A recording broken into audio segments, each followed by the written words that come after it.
Give me a few minutes of your time, not to motivate you, not to inspire you, but to show you what weakness really is, how it's been disguised, embedded in your thoughts, your routines, your very identity.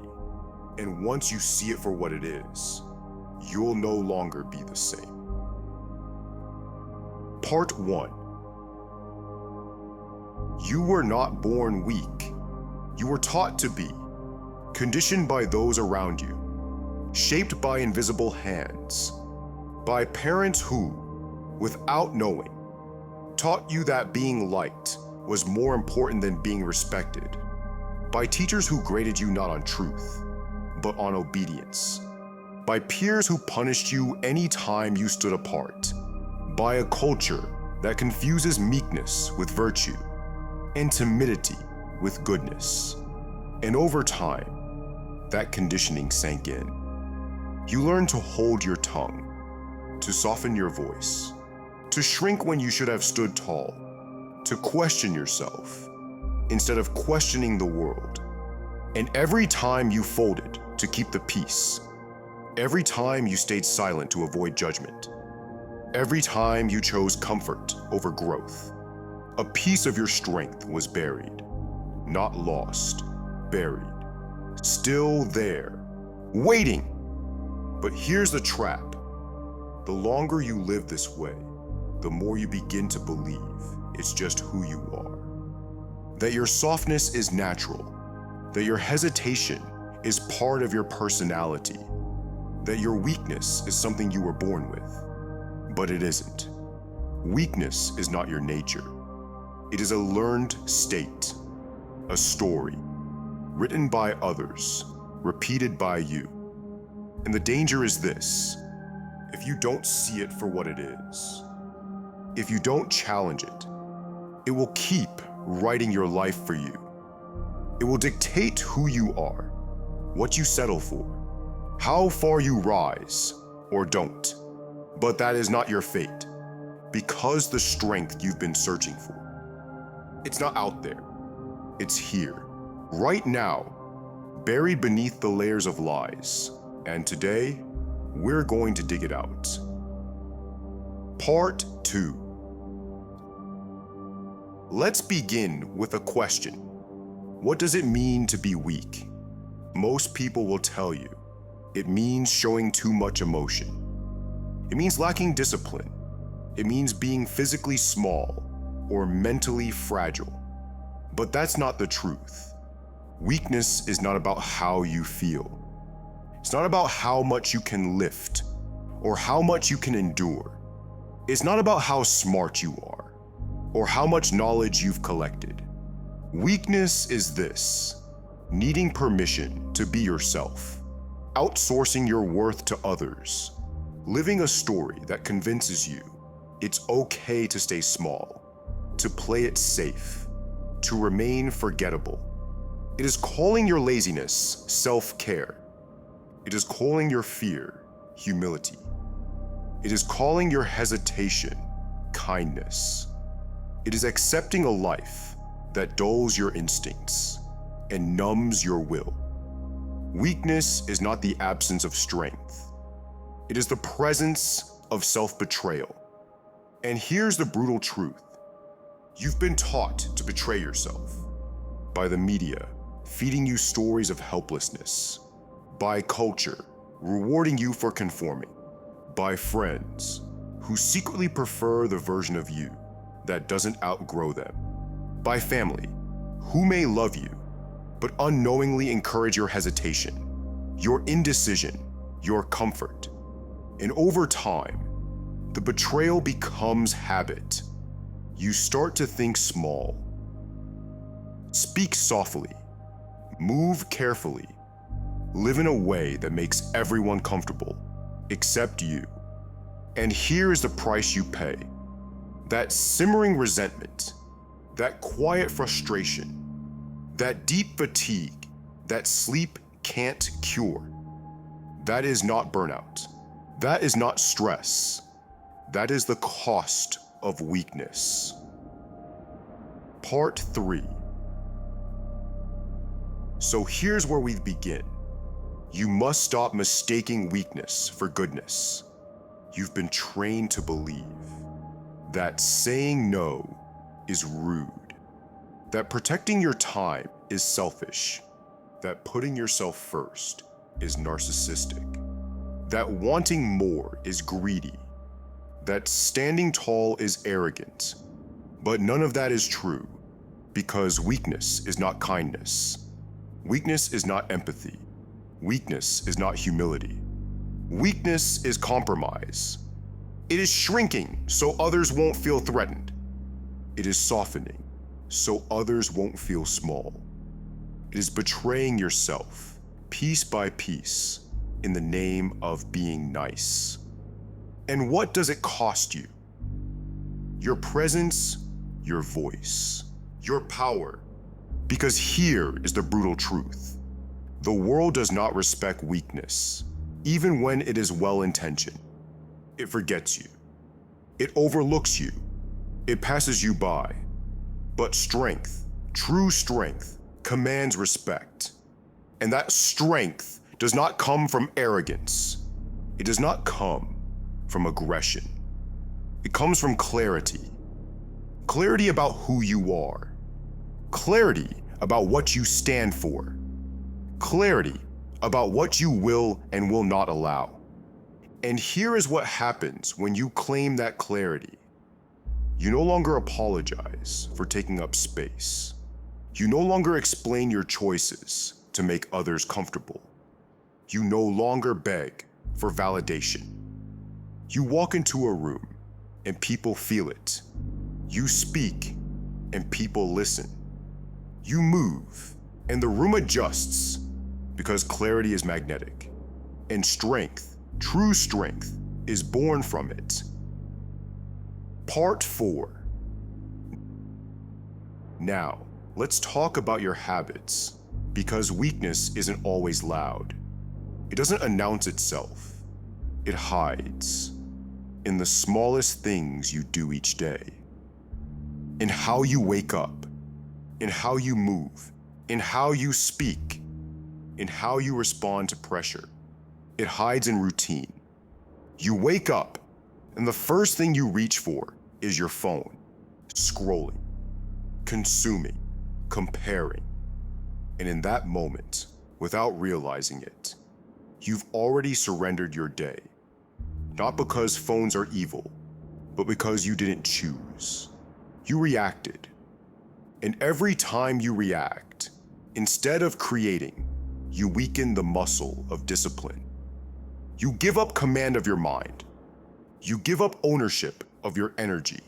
You become emotionally flabby, mentally soft. And the same thing happens throughout your day. When you slouch instead of standing tall. When you soften your voice so others won't feel threatened. When you say, I don't know, when deep down you do. When you apologize for needing anything. When you let other people's moods dictate your own. When you tolerate what you should reject. Each of these moments seems small, insignificant, but they're not. Because weakness lives in small moments, and strength is built in small choices. Every time you choose comfort over clarity, you leak power. Every time you choose hesitation over action, you dull your edge, and the world can feel it. That's why they interrupt you. That's why they talk over you. That's why they underestimate you. That's why they forget you. Because weakness, no matter how well hidden, always reveals itself in your posture, in your voice, in your presence. Part 5. Now, let's talk about emotion. Most people think strength means feeling nothing. That's wrong. That's not strength, it's dysfunction. Real strength isn't cold. It isn't numb. It isn't a mask of indifference. Strength is command. It is the ability to feel fully and still choose your response. When someone disrespects you, you don't flinch, you don't explode, you don't chase, you don't defend, you stare, you wait. And when you move, it's deliberate, calculated, exact, surgical. That is strength. When chaos erupts around you, you don't get pulled into it. When others panic, you stay grounded. When provoked, you respond with clarity, not with noise. Because weakness, true weakness, is emotion without awareness. It is reacting without thinking. It is being pulled by moods, driven by fear, needing validation, craving approval, and every time you give into it, every time you lash out, every time you chase approval, you give away power. But strength is rooted, grounded, measured. It doesn't need to prove. It doesn't need to explain. It doesn't need to react to every opinion or every slight. You don't respond to everything.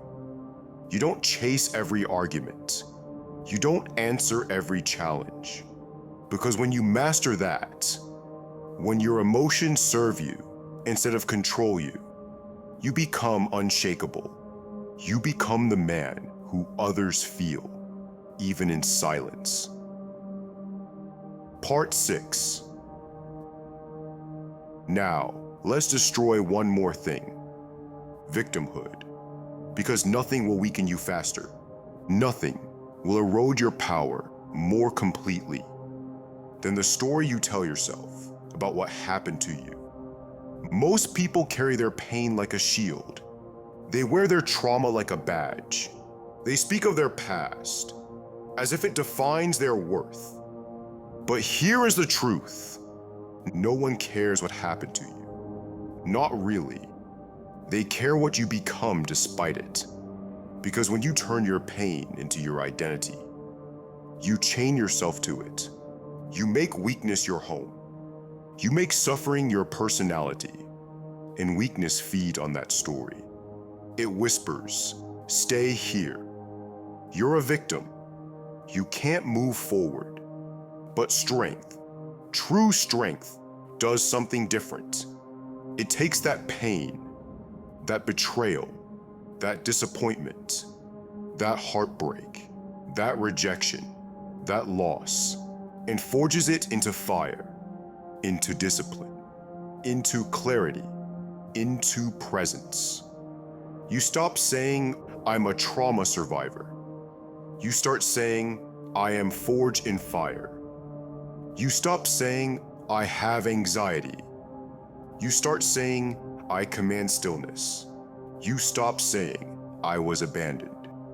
You start saying, "I stand unshakable." Because words are spells. And every time you speak weakness, you feed it. Every time you speak strength, you build it. You are not your pain. You are what you choose to build from it. Part 7. And now, you must choose, because everything you've heard today, you already knew. Somewhere inside you, the real you, the grounded, clear, calm version, was listening, nodding, remembering what strength feels like, what clarity feels like, what it means to move without apology, what it means to walk with purpose, and what it means to act with force, not noise. To protect your energy, like a king guards his land. To guard your time, like a soldier guards the gate. To walk away from conversations that drain you. To cut ties with anything or anyone that keeps you small. To say no with your chest. To say yes only to what sharpens you. To sit in silence and feel no need to fill it. That is not motivation.